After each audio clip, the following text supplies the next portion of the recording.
What a professional comic can teach B2B marketers.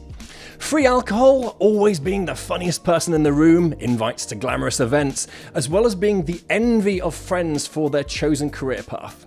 Of course, professional comics enjoy those kind of perks too. But what can professional B2B marketers learn from a professional comedian? Well, as it turns out, their ability to understand and connect with people on an emotional level is the core skill which we as B2B marketers are all keen to develop further. Now, the drive to engage with customers as real people with thoughts, feelings, and emotions really is where the money's at. So without giving too much of the game away, my guest this week, a former professional comedian turned agency owner, will be sharing his rather unique take on how to do just that.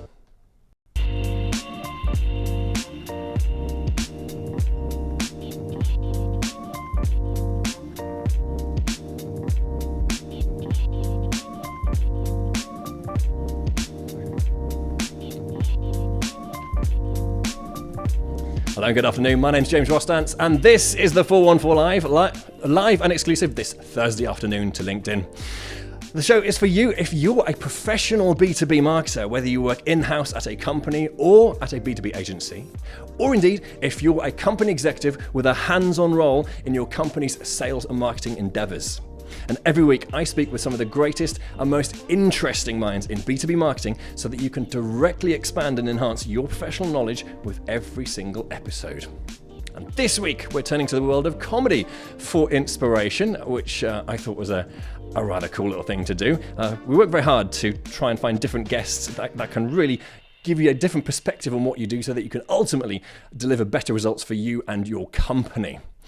Now then, before we cross over live to the guest, regular feature of the show, to give an incredibly important shout out and mention to people who are seriously taking their love and interest of B2B marketing seriously, and they're also now new friends of the show and subscribers, having jumped onto the 414.net to receive weekly updates to make sure they never ever miss an episode. There we go. So customary shout-outs this week going for Ivan Dmitrievic, Steve Gardner-Collins, Louise Hawkins, Samantha Cunliffe, Holly Loopy, Pauline Liziak, and Deepal Chandrasekaran, Louis Dabrowski, Stuart Winter-Tier. Thank you very much for joining and signing up, guys. If you haven't already, the 414.net is where you sign up now to see all previous episodes, and as well to the all-important sign up to the show.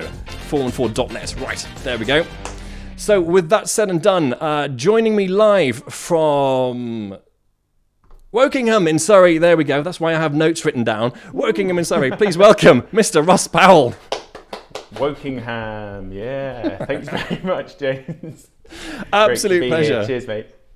Well, yeah, I mean, so you've taken the often promoted career path of professional comic to B2B agency owners. So could you start by telling us, or take us through, how on earth did that end up happening? Well, the dirty little secret is that I was actually a marketer before I was a comic.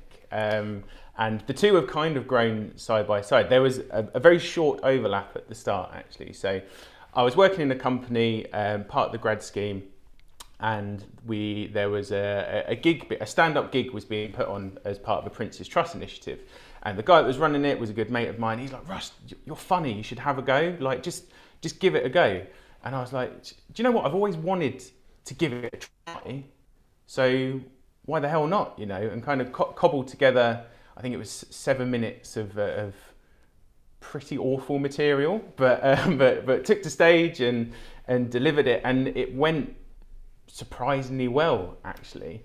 And little did I know, that first ever gig that I did was compared by a chap called Lloyd Griffith, who went on to host Soccer AM, and was headlined by Rob Beckett, now Saturday night favourite, the guy with the teeth. So I was in good company from the start, really, and did that first gig, kind of thought nothing more of it. And then my mate who put me up for it was like, "Hey, you were good, mate, you should do it again, keep going, keep trying, keep going with it." And did, and it really kind of developed from there. And I spent the best part of 10 years almost on the stand-up circuit, and I've done gigs. I've gigged at the Comedy Store and the Stand in Edinburgh. I've done the Edinburgh Festival as well. I've done festivals in Spain. I've gigged with, and excuse the name dropping, but I've gigged with like Jason Manford, Bill Bailey, Tim Vine. I did tour support for Catherine Ryan. I've been on telly. I did a gig. I did Wolverhampton Civic Hall to 1,500 people when I was supporting Stuart Francis on tour. And like it was an incredible way to spend my 20s, basically, just traveling around the country and different countries sometimes, getting paid to make people laugh and have a drink and make some friends along the way.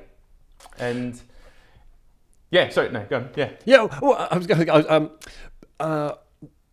what if, oh God, right, let me start again. Right, so I realise that yes, our topic is B2B marketing, but I would like to know just from you, what, if any, would be your highlights of having been a comic on the circuit? Oh, highlights of being one of the highlights is getting to gig at my favourite hometown club. So I'm from Brighton originally, and getting to gig at the Comedia in Brighton was always a massive highlight for me. Like gigging with people off the telly is always great fun as well. But one of the funniest highlights, I did a gig for I think 200 odd Navy SEALs. No, not Navy SEALs. What's our equivalent of the SEALs? The SBS. Yeah. So yes. the double-R'd blokes from the Navy down in Exeter, I think. It's like the toughest of the tough. And go on stage, did a gig. It went really well. And a guy comes up to me afterwards and he goes, "Oh mate, I tell you what, you are so brave." I'm like, "What?" It's like, you do know what you do for a living, don't you? Like, I'm just a bloke on stage telling knob jokes. Like, you're out there risking your life on a day-to-day basis. So, you know what I mean? Like, there's lovely little stories about that, and I think the great thing with comedy was being able to make people happy, to cheer people up, and if you can be part of the highlight of their day, and it's something that remembers them, it's something that helps them escape or do something different, then that's fantastic. That's all highlight stuff. Nice. Well, with that said, so you transitioned then from a professional, well, having started in marketing, to then comedian, and now you've gone all in on B2B marketing, right? So what is it that frustrates you? There we go. With the way B2B marketing is done at present. Yeah. So the B2B marketing and the stand-up kind of went hand in hand. So as I was gigging on the circuit, I was also gaining experience as a B2B marketer. So I've worked for a variety of different B2B tech firms. Some you would have definitely heard of, a lot you won't have heard of, and kind of gaining experience and moving up in seniority the whole time. And through that time as a B2B marketer, there's really three main frustrations I've felt. The first is a lack of creativity, or a lack of attempt to engage with people as people. The second is that marketing and marketers aren't often valued properly by their businesses. There's still a lot of businesses out there who refer to their marketing department as the colouring in department, which any marketer will know that's absolutely not what the marketers are there to do. And the third is that quite often there's a lack or a misunderstanding of the commercial responsibility marketers have to their business, and that is often tied in with the whole value situation as well. Marketers aren't seen as adding value because they don't know what value they need to add to their business in a monetary sense. So yeah, it's kind of the creativity, it's the value, and it's the commercial responsibility are kind of the three big bugbears, I guess, for B2B marketing. So from your point, from your perspective, if those frustrations that you've just covered aren't addressed, what do you think is the likely outcome of that? The outcome of ignoring creativity and not talking to people like people is a continuation of B2B marketing as it exists in a lot of cases, which is dull, bland. Everyone's got a blue logo. Everyone uses the same photos. Everyone talks about hyper-converged, ultra-optimized, scalable solutions. It's like, that doesn't mean anything to a person. It's like, how do you make someone's life better? How do you help them do their job better? How do you help them spend more time with their family? Like, what's the real message you want to get across that's going to grab someone and really engage them? I think that's a great description you got there. I couldn't repeat it, but hyperconvergence. Ultra optimized, slashing edge, bleeding hyperconverged. Like, it's the waffle jargon bingo stuff that it's just B2B is just rife with it, and it turns people off. People don't understand it. They don't engage with it, and I don't understand why B2B businesses still talk to people like their businesses, not people like their people.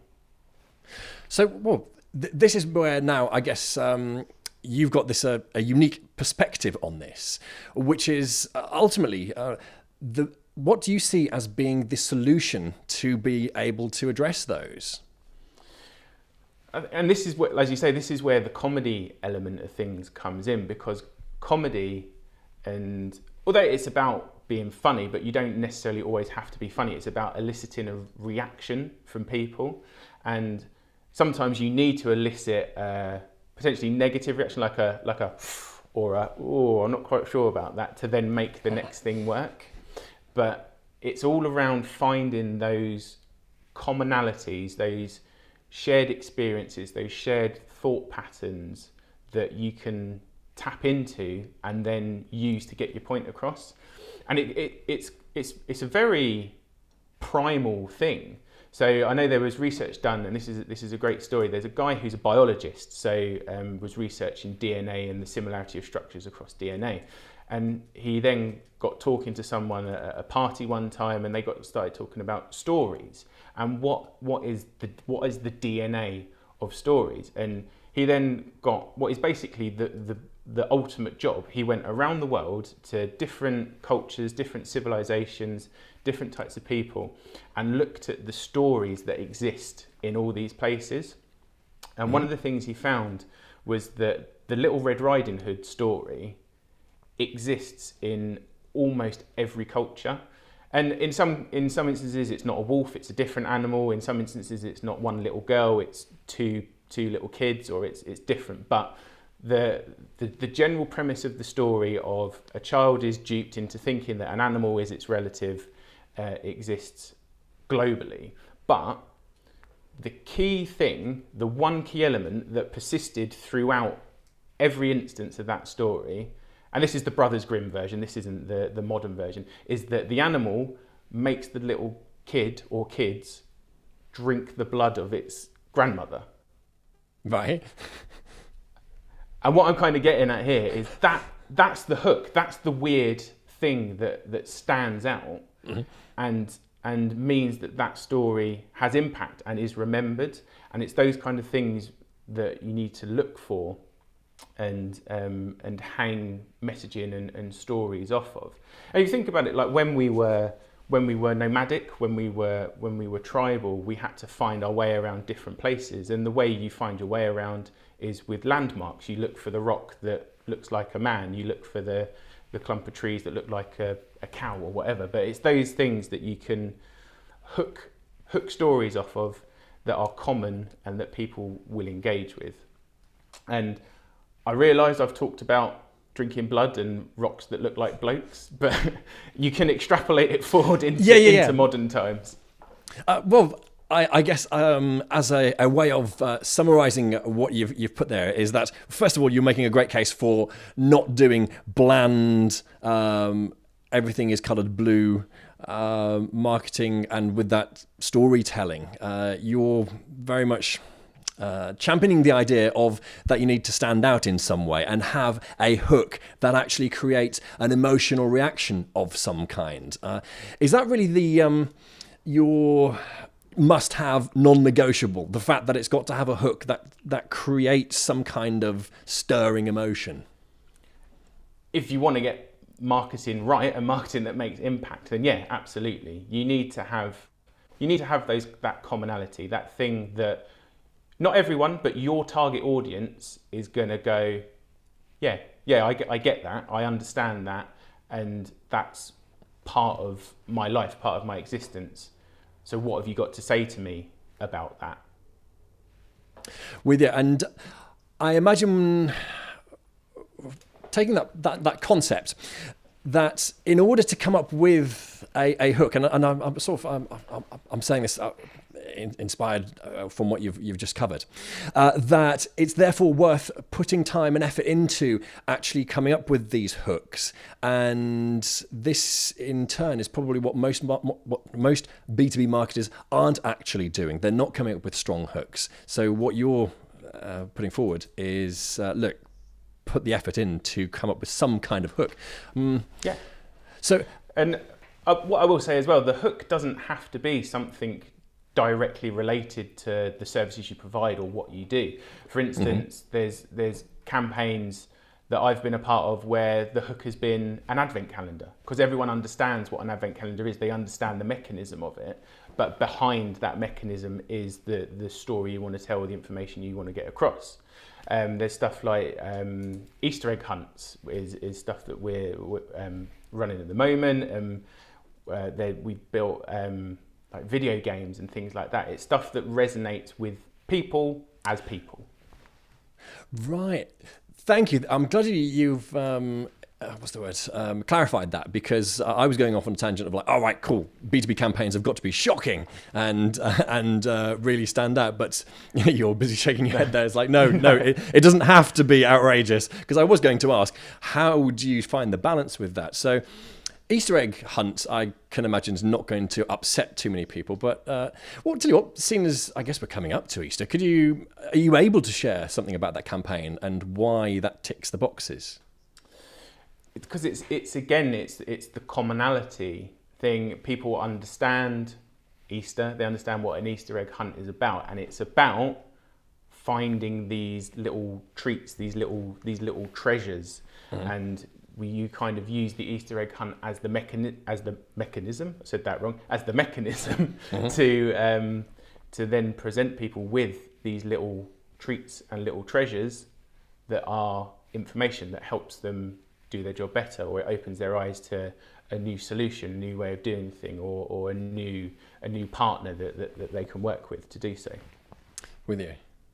Okay, now I appreciate. I've probably jumped ahead in a few things, and I was just looking at my notes. That's fine. But to everyone watching, listening, myself and Russ have had a good pre-production chat before doing the live show. But I've gotten excited and I've jumped all over the place, and so hence my carefully planned show notes are all over the place. So I know you've got your three pillars of your approach to B2B marketing, and I don't think I've given you enough chance to cover those properly in detail, because the next step was going to be where you explain in detail what the pillars are and why they're important.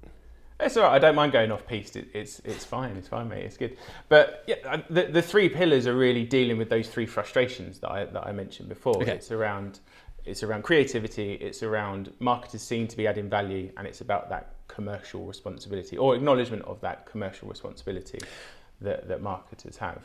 That was, yes, right. So just to bring anyone who's just joined us up to speed. So these are Russ's three pillars of B2B marketing. And if you will, a solid campaign moving forward, or any work that you do, has to have these three pillars.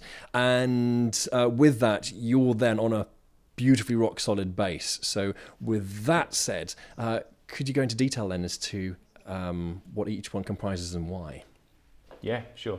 So with creativity, there's potentially a misunderstanding in a general sense of what creativity means, or what creativity is. People think that to be creative, you have to be a creative, you have to be an artist, or a designer, or someone like that. But you can be creative with data, you can be creative with technology, you can be creative with systems and processes. It's all about taking what you've got and reimagining, adapting, or thinking about it in a different way to come up with something new.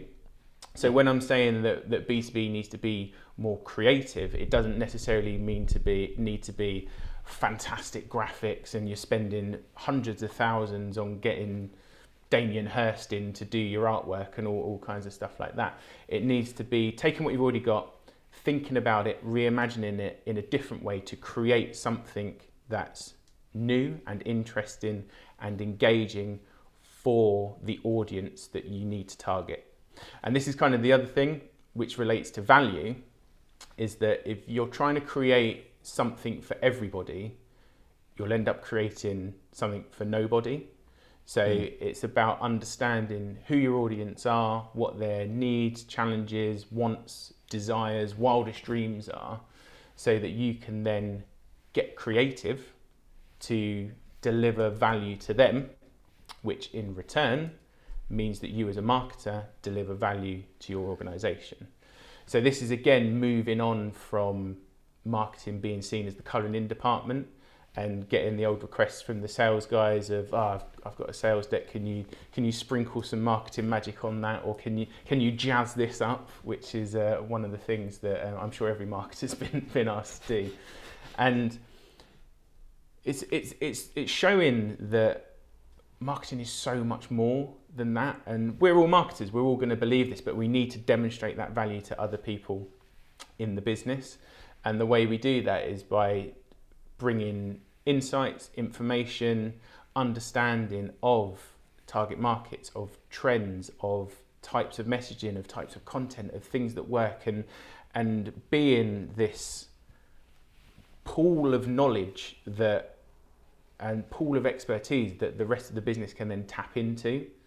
And then obviously aligned to that is the commercial responsibility that marketers have. So whether it's a very hands-on grip on it or it's a very light touch distant, marketers need to have an eye on the prize, which is revenue.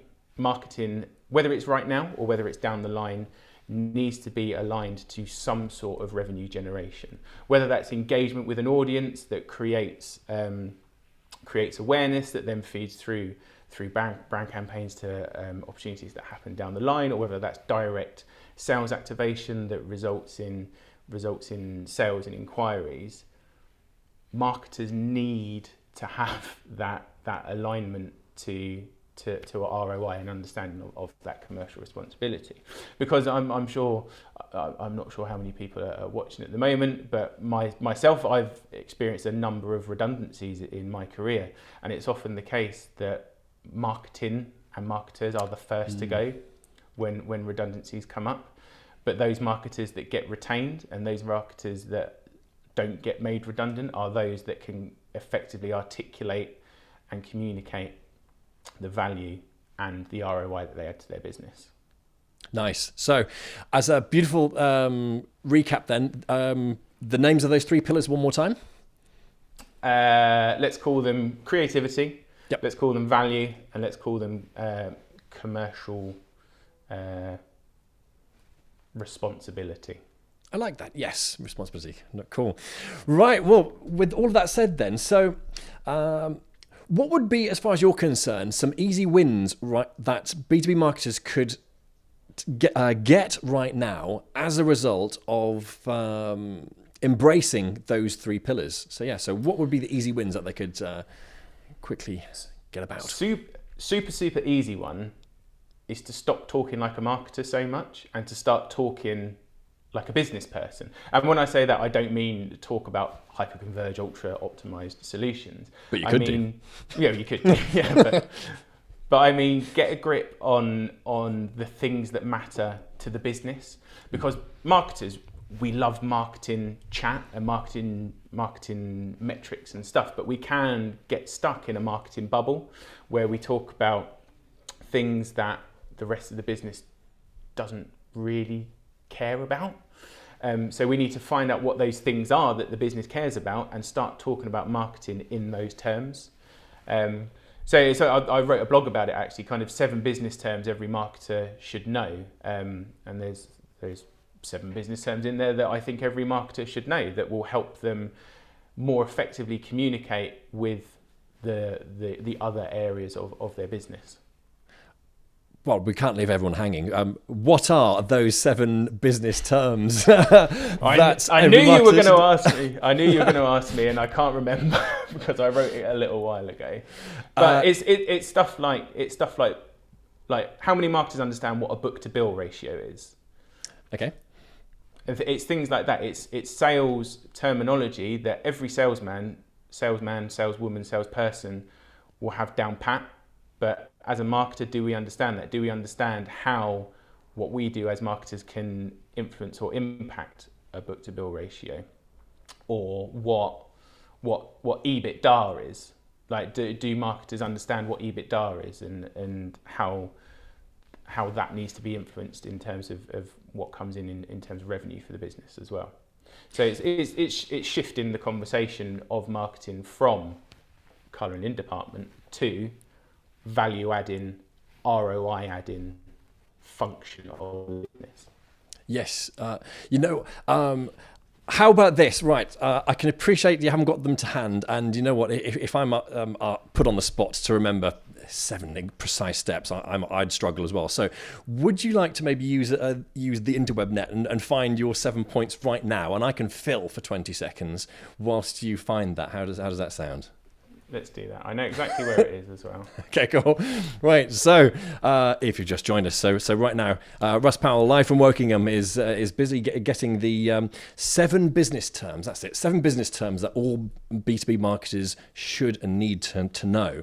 And where he's going with this is that as a marketer, if you know and appreciate and with that understand these business terms, you'll then be able to ultimately make more of a compelling case for what it is that you do within the business, and equally the value that you can bring. Was that pretty much on point with where you were going with that, Russ? Yeah, spot on. Okay. And I think to sort of regain a bit of face, I did write it in July last year, so it was a little while ago. So so there we go. But yeah, so the 7 business terms that all marketers should know: gross profit, EBITDA, net profit. Well, can you explain what EBITDA is, just for anyone who doesn't? So EBITDA is an acronym. It stands for earnings before interest, tax, depreciation, and amortization. Perfect. Which is a word that I always struggle to say. Amortization is a fancy financial word that means spreading payments over multiple periods. Direct from the blog. Perfect. So yeah, gross profit, EBITDA, net profit, book to bill, LTV, CLV, so lifetime value or customer lifetime value, MRR, monthly recurring revenue, very important in SaaS land, and CapEx and OpEx. What's the difference between the two, and how does a marketing investment get funded? So CapEx is capital expenditure and OpEx is operational expenditure, right? Indeed. Yeah, there we go. We could be like a really good pub quiz team for if it involves heavy B2B marketing questions. So what would be some of the mistakes to avoid let me start this again. So what would be some of the mistakes to avoid when setting about following your principle for the 3 pillars? So I think mistake number 1 would be around the creativity angle, and obviously with experience as a stand-up comic, people are going to think that I'm advocating that everything needs to be funny, but there's a big difference between something that's funny and something that's fun, and it's handy to make sure that the distinction's there.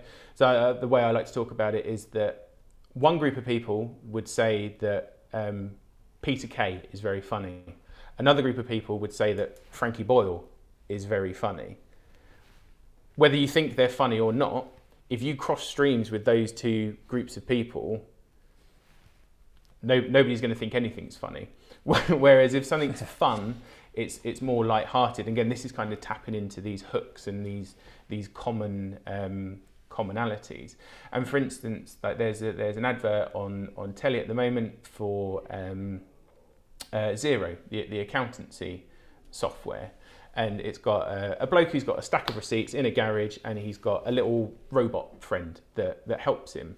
And it does the receipts and they go off to a fun fair and they have a lovely time and they get chased by a clown and all that kind of stuff. And it's not funny per se, but it is fun. And that's what people engage with. So it's about, you don't have to be funny, but it's good to be fun. I think the second one is something I've already mentioned, is that don't try and make something for everybody. Find your audience, understand them, and market to them. You don't have to market to everyone. You have to market to the people who are going to buy from you, either now or down the line. I would say that, and with the value and ROI side of things, is don't assume that everyone's going to get it straight away. So people have entrenched views about marketing. People have different thoughts and opinions on marketing, and you may not be able to change those with one conversation. But if you can consistently, and consistently is the key word, consistently demonstrate value and a focus on ROI, then you will change perceptions and get marketing viewed in a much more positive, value-adding way.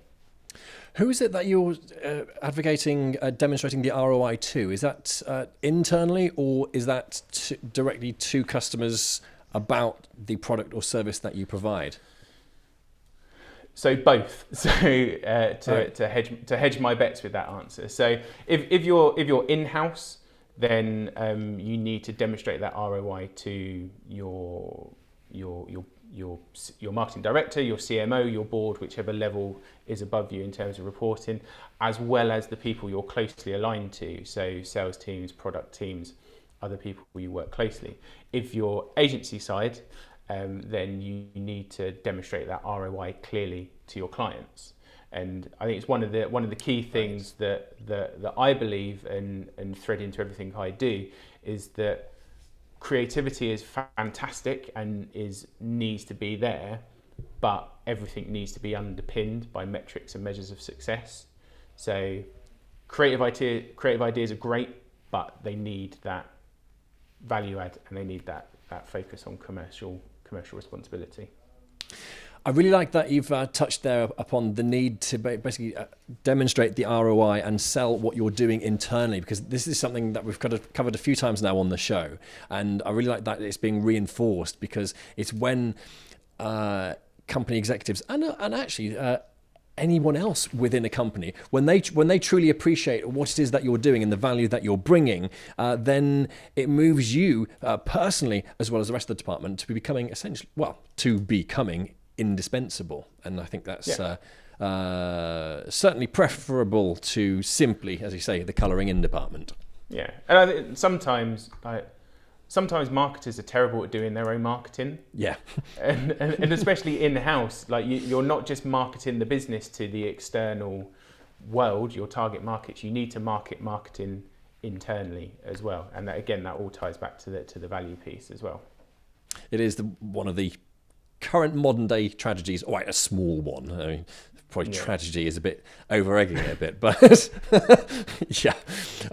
fact that marketers are not very good at marketing themselves in a business. But hopefully, with us making the point on the show and keeping on making that point, marketers will get better at it.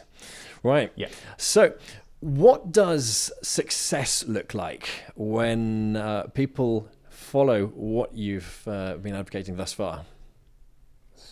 Success looks like better performing marketing, essentially. It looks like campaigns and activity that the target audience actually engage with, and it's activity that creates a conversation, creates awareness, and creates what we all need and want, sales opportunities. And whether that's right here, right now, or whether that's down the line, it's about creating those conversations that put the pounds, dollars, yen, whatever on the bottom line for the company. I haven't asked you yet an example, actually. Right, have you got a case study example of this done well, and with that, what the results were? Yeah, sure. So it's a campaign that I was involved in as well. So this is the Advent calendar campaign, actually, which I talked about before. Yes. So built a digital advent calendar around Christmas time, obviously, because that's when advent calendars are generally used, and built this glorious online advent calendar. It was rendered in fantastically 8-bit techie festive style, so it was, and done so to appeal to the generally techie target audience that we were going after.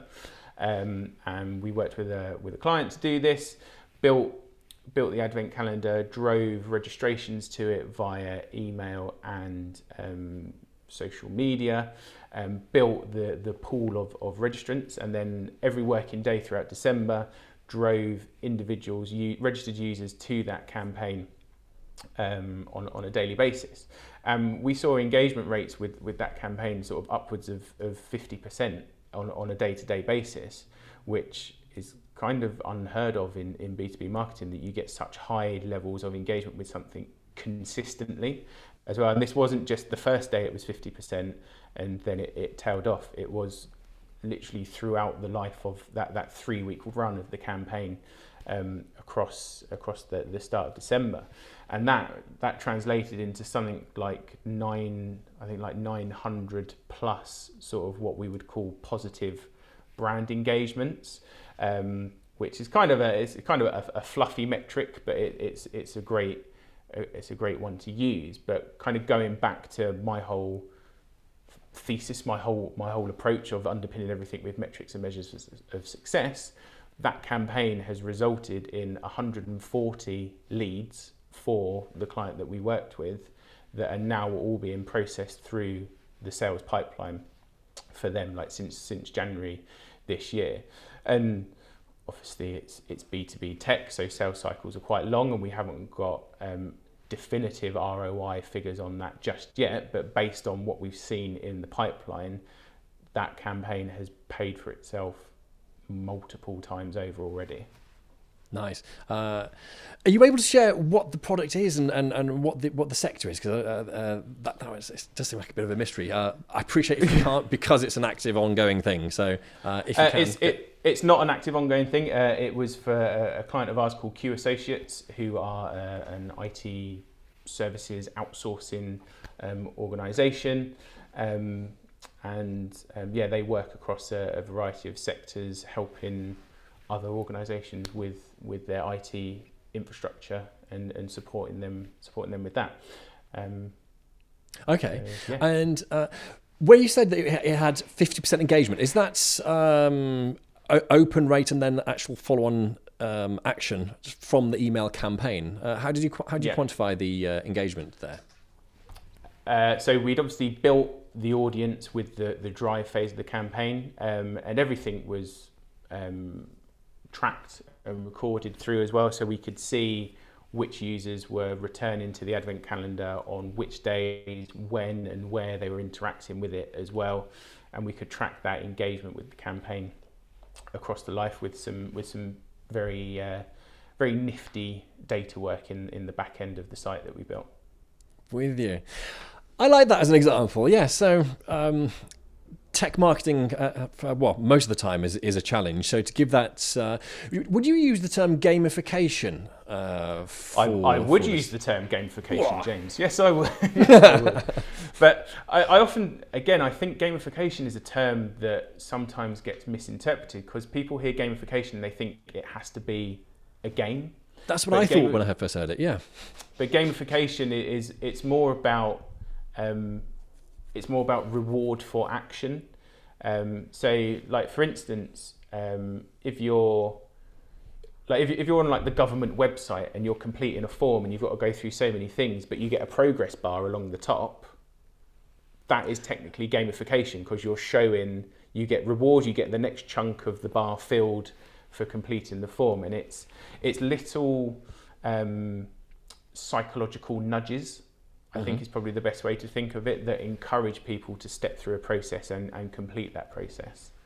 We did it with the advent calendar. We did it with we built an online game for a client before as well, which was like a retro style runner game. We had a little dude in an office who was jumping over tables and chairs and filing cabinets and things like that. But it's you run into an obstacle, the game's over. Oh no, wait, the game's not over. If you enter your email address, then you can carry on from where you are. And it's those little psychological nudges. And when they passed points in the game, they'd get a little pop-up on screen saying, "Oh, you're doing great.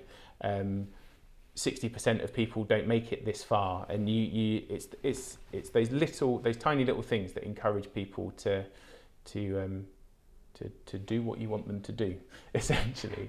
And that is tied back to the comedy side of things, because what comics do is they find those little psychological nudges. They find those little things that cause people to react and engage and experience a positive emotion.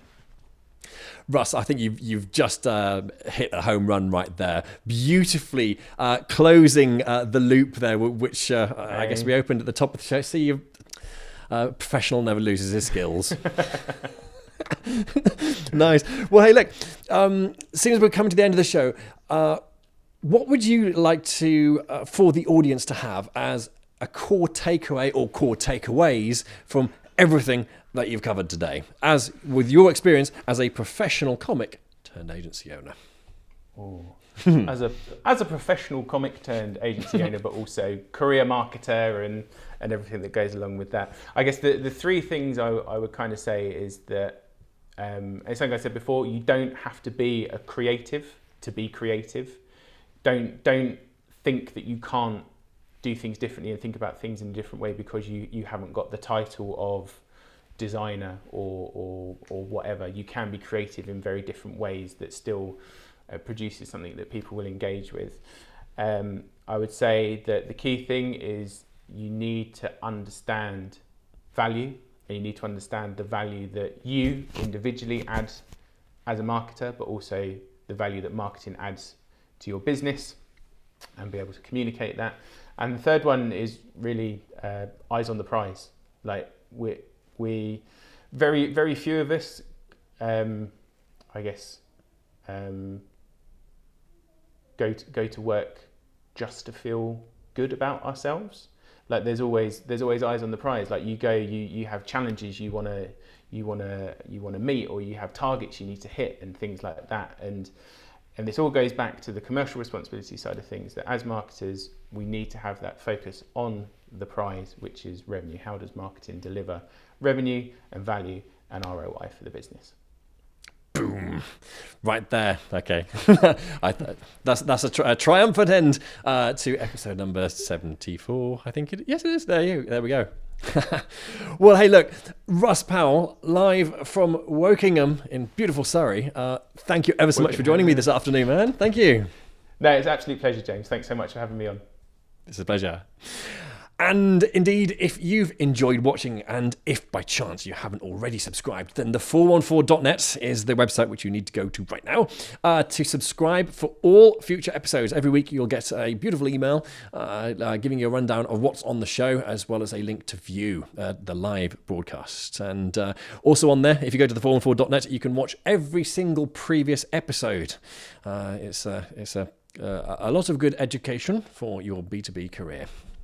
Right, well, there we go. The 414 Live for you each and every week as a professional B2B marketer, for you to directly expand and enhance your professional knowledge. I stumble that word every week. So that you can expand and enhance your professional knowledge every week for you to deliver even greater campaigns and to just generally be even more awesome in your job, either at the company or the agency that you work for. There we go. Well, my name's James Rostance. I'll see you here same time next week.